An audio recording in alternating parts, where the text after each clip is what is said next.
Our next guest serves in the United States House of Representatives from Illinois' 15th District. She sits on the House Agriculture Committee. Congresswoman Mary Miller joins us now. Thank you for being here, Congresswoman. Thank you for having me, and thank you for giving me the opportunity to talk about this important subject. And I want to remind the listeners that President Trump did not create these problems. He inherited them. He's taking bold steps to ensure that affordability is restored to the American people. But Joe Biden, number one, outrageous spending in his 4 years, opening the border and bringing in tens of millions of people that are taking our jobs and, taking taxpayer-funded benefits that are meant for American citizens. I'm on the House Agriculture Committee, and I worked really hard to make sure that illegal aliens are taken off the eligibility for SNAP benefits.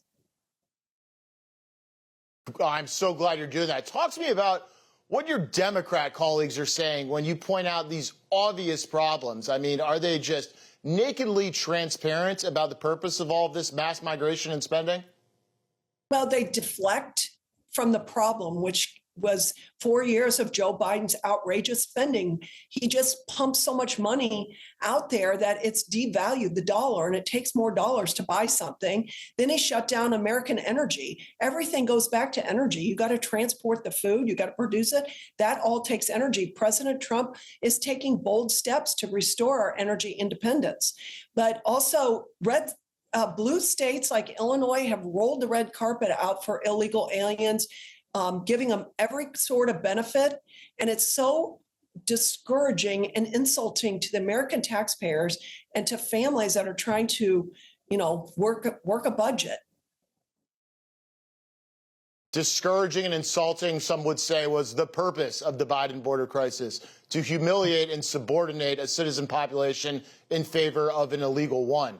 Let's talk about SNAP for a minute. I think, in the context of the shutdown and when the SNAP program came into focus, a lot of Americans were not only shocked but appalled to learn the extent of enrollment, some 40 million participants monthly.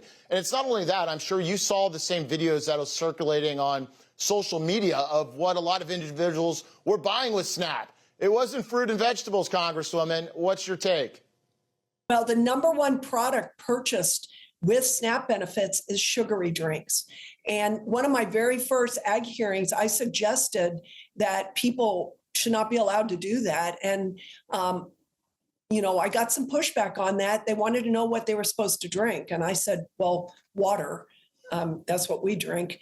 But there again, the American people are generous people. We want to help people that need help. That is not helping people to give them taxpayer funded benefits to go buy junk food. So number one, we need to eliminate that.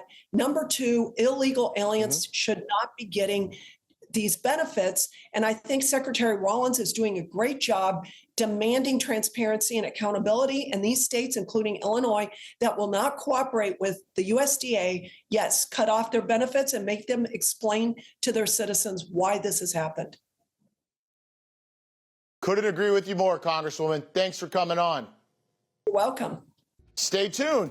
Russia rejects territorial terms as NATO shifts towards long-term force posture and escalation risks grow. Dan Caldwell weighs in next.